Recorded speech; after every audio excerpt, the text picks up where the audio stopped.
Welcome everybody to Forza Motorsport 6, and today we're dealing with the 1987 Porsche 959.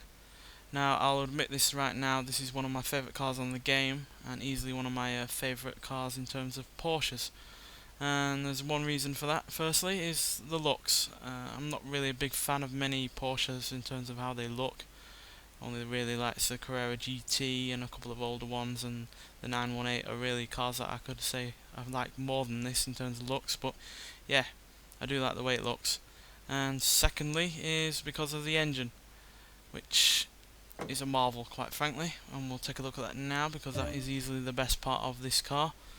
So it's a 2.8 litre flat 6 engine, which has two turbochargers, which is sequential, so it helps it in terms of acceleration and in any gear and at any revs. So yeah, it doesn't have any of that kind of turbo lag that you have from the older 911s. And yeah, it produces 450 horsepower and 369 pounds-feet of torque, which is at the time was the most powerful road car of all I've ever made. Though it was superseded by another car, which we'll talk about in a bit. But yeah, still impressive nonetheless. It was also the fastest car on the road until again that same car superseded it. But unlike that other car, which we'll name now as the Ferrari F40, they are quite different. There's only a couple of similarities, and some of that comes down to performance, but also in terms of the fact that they both were twin turbocharged and both had less than 3 litres in terms of engine capacity. But in general, yeah, they're both completely different, because this has all-wheel drive, the Ferrari has rear-wheel drive. The Ferrari was also way more track focused than this was, because this is practical. It's got rear seats, it's luxurious, it's got a lot of technology in there, and it's even got somewhat of a boot, unlike the F40, which has none of that, because that didn't even have carpets, and the paint is so thin you can see the carbon weave. This car's body actually was made out of aluminium and Kevlar to keep it as light as possible, but it does weigh 210 pounds more than the F40. But that's down to the fact it's all-wheel drive and has more inside in terms of interior equipment. Other differences are the fact that this car has less horsepower and less pounds-feet of torque than the Ferrari.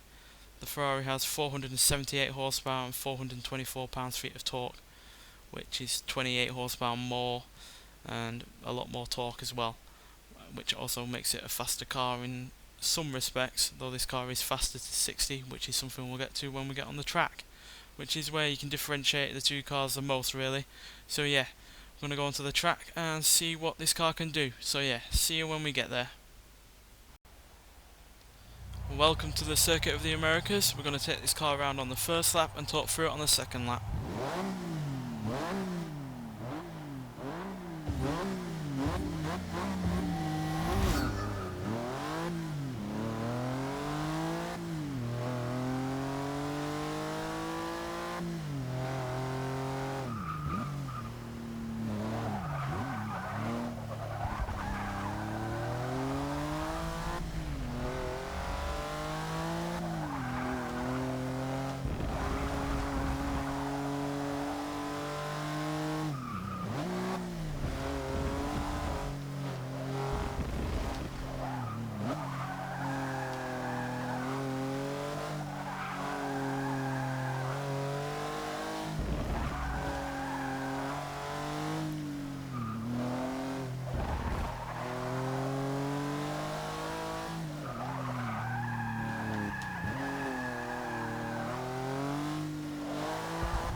Now, this car was a technological showcase for Porsche and an investment as well, because they were looking for more new technologies to go into their models, and the best way you can do that is by doing racing. So yeah, they were looked at the Group B rally kind of thing that was going on at the time in the 80s, and they saw that was right for the potential for coming up with an all-wheel drive system, and that's where this all-wheel drive system for this car was born. Now granted, they did make a loss on each one of these cars because it cost $500,000 to make each and every one, and they were only ever sold for $225,000. So yeah, they didn't even make half back. And to be honest, a lot of the technology didn't even come into the various other cars. Only the all-wheel drive system was carried forward. Everything else was scrapped, quite frankly. But then again, that doesn't really matter because it makes it a more rarer and exotic car, and it is a rare supercar because only less than 300 were made. So that's even less than the Ferrari F40 because around 1,000 of them were made, I think, maybe even more.